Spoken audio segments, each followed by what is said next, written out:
가 우리에게 주신 그 말씀은 마지막 때에 등장하게 되는 거짓 교사와 거짓 선지자들의 실체를 정확하게 우리에게 알려주고 있기 때문에 굉장히 유익이 있습니다.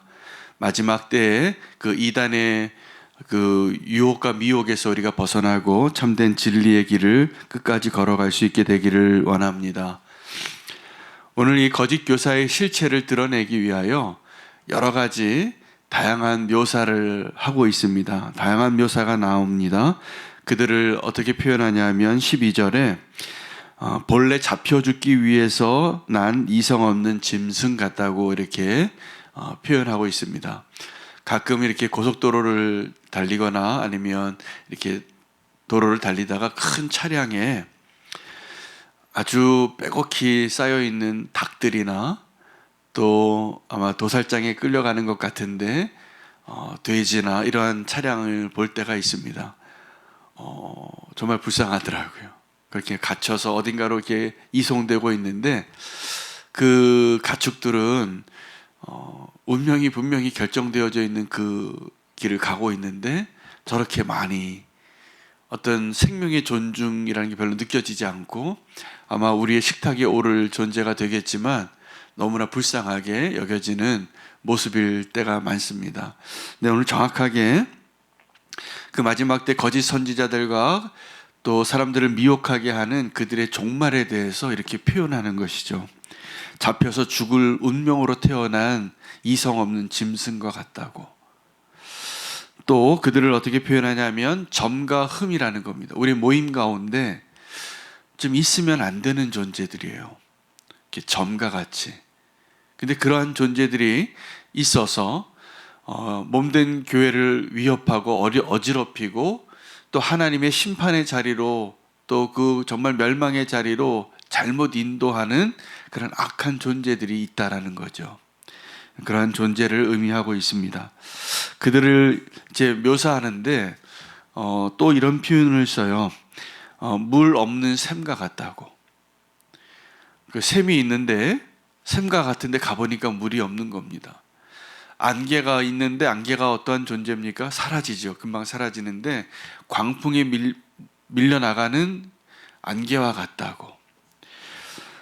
그리고 그들의 종말에 대해서 또 이렇게 이야기하는데 칠흑같이 어두움이 예비되어 있다고. 다 심판을 예고하는 것이죠. 근데 그 심판을 예고하는 그들의 모습과 실체가 이렇게 거짓되고 헛된데 우리는 그런 거짓된 이야기에 또 헛된 이야기에 잘 미혹될 수 있다라는 것을 경고하는 것입니다. 오늘 이렇게 묘사한 것 외에도 이 마지막 때에 등장하는 거짓 교사, 적그리스도, 이단들에 대한 가장 구체적인 역사적인 사건을 하나 인용해서 그들을 설명합니다. 사실은 어떤 그런 잘못된 미혹된 이야기를 하는 잘못된 거짓 교사들의 문제도 있지만 그들의 이야기에 이렇게 미혹되어지는, 그래서 그들의 잘못된 가르침에 미혹되는 우리의 문제를 또 이야기하는 것이죠. 그래서 그 이야기를 발람의 이야기로 설명합니다. 여러분, 발람의 이야기는 모세가 그 마지막 그 땅에 들어가서 이제 약속의 땅 앞에 들어갔을 때 정말 그들을 두려워하던 그 이방 민족이 발락 왕이 그 이스라엘 민족을 저주하고 싶어서 하나님의 보낸 선지자도 아니죠. 그들이 인정하던 어떤 예언자를 통하여서 저주하고 싶었는데 저주하지 못하게 하십니다. 그리고 하나님이 결국은 축복을 하게 하시는데 하나님 축복하시고 그 저주가 멈췄지만 사실은 그 사건을 통하여서 이스라엘 민족은 굉장히 큰 시련을 당합니다. 음란함이 퍼지게 되고 미혹되어져서 그 저주가 임한 것과 아주 비슷한 어려운 일을 겪어요. 그게 고수비 사건이고 비느하스의 이야기입니다. 이 민수기 24장부터 25장에 걸쳐서 이 발람의 이야기가 기록이 되어져 있는데 이 마지막 때의 거짓 교사들, 이단들의 폐해가 이 발람의 길을 걷게 하는 그런 어려움을 이야기하고 묘사하는 아주 역사적인 살아있는 증거가 되는 것입니다. 그래서 우리가 다시 한번 이 발람의 길에 대해서 들여다볼 필요가 있습니다. 이 발람이라는 예언자는 그럼 어떠한 사람인가? 이 발람이라는 예언자는 하나님이 보낸 선지자는 아닌데 하나님이 그를 사용하시긴 합니다. 근데 그의 마음 안에는 늘 이 탐욕이 있었어요. 숨겨놓은 탐욕이죠.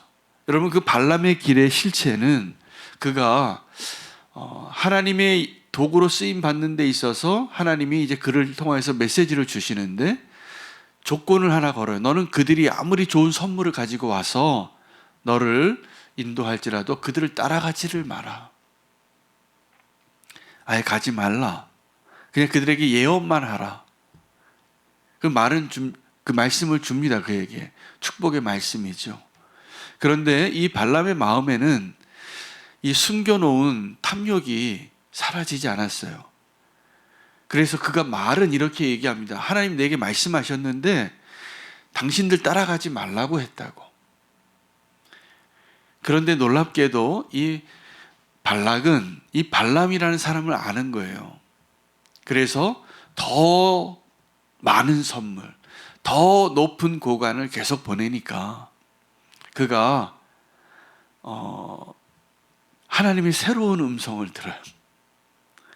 세 번째, 같이 가라고. 그리고 같이 가서 그들에게 이야기를 하라고. 이 발람의 길이라는 것은 겉으로는 그렇지 않은 것처럼 이야기하지만 그의 마음 안에 그 자기의 것이 아닌 불의의 삭스에 대한 그 탐욕이 그의 안에 숨겨져 있는 것을 발락도 알고 하나님도 아신 거예요. 근데 발람은 그렇지 않은 척하고 거룩한 선지자인 것처럼 나는 그런 욕심이 없는 사람인 것처럼 말하고 있지만 발락도 알아요. 그러니까 계속 더 좋은 선물 갖다 주는 거예요. 원래 이 사람을 아는 거죠. 더 좋은 선물 갖다 주면 움직일 사람인 것을.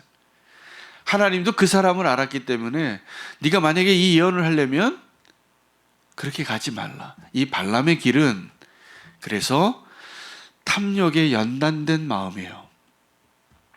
여러분, 탐욕에 연단된 마음은 자기의 욕심을 끝까지 버리지 못하는 거예요. 그것을 감춰서 아닌 것처럼 말을 할 수는 있지만 그의 마음 안에 가장 밑바닥에 깔려있는 마음은 그 탐욕의 마음이에요. 그게 발람의 길입니다. 겉으로는 예언자이지만 사실은 돈이 좋은 거예요. 나중에 예수님께서 바리새인들을 향하여 이렇게 평가하세요. 저들은 돈을 좋아하는 자들이라. 근데 그들이 겉으로 보기에는 어떠한 사람이었냐면 종교적인 지도자로서 존경받는 자들이었어요. 거룩한 삶을 살아내는 사람들이었고 그 율법을 지키는 사람이고 그리고 긴 기도를 하고 시장에서는 인사를 받는 존경받는 종교 지도자들이었는데 그들의 마음 안에 이 발람의 길이 있는 것을 주님도 아시는 거였죠. 그래서 예루살렘이 강도의 구렬이 되는 겁니다. 강도의 구렬이. 여러분, 우리 안에 있는 그 탐욕에 연단된 마음을 하나님께서 오늘 다 보여주시기를 원합니다. 사실 우리 안에 그 탐욕에 연단된 마음이 다 있어요. 사실은 왜 우리가 우상을 따라갑니까? 왜 이스라엘이 그렇게 하나님의 약속을 주고 율법을 주고 하나님의 선지자를 보내도 그들이 계속 하나님을 떠나고 그렇게 헛된 우상인 것을 알면서도 바알이 뭐길래 아세라가 뭐길래 그렇게 우상을 벗어나지 못할까요?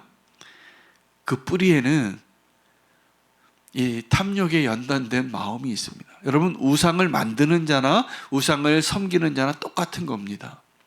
왕을 구하는 자나 그 왕이 내가 되겠다고 스스로 나서는 자나 똑같은 겁니다.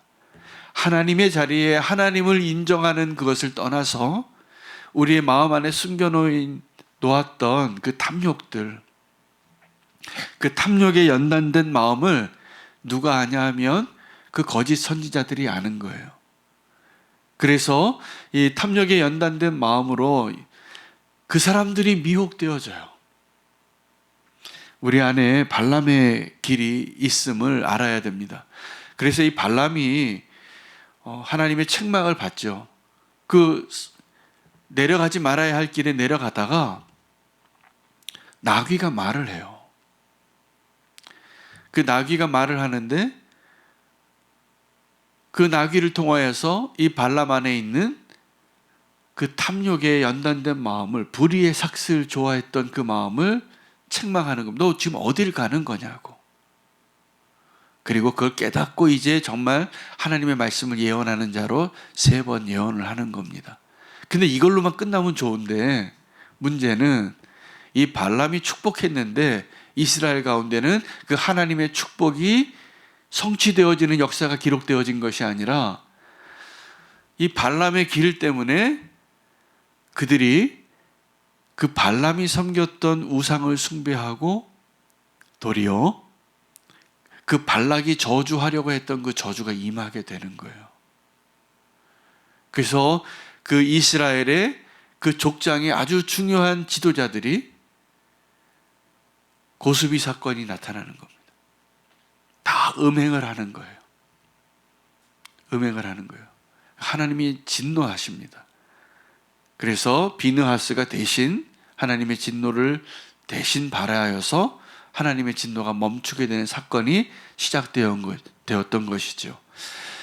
이 마지막 때의 거짓 교사의 그 메시지 안에 사실은 우리의 모습이 그대로 담겨져 있습니다. 그래서 오늘 2가지 마음을 우리가 고백하고 하나님이 우리의 마음을 새롭게 해주는 은혜를 경험하실 수 있기를 축복합니다. 하나는 탐욕에 연단된 마음이고 또 하나는 거짓에 연단된 마음입니다.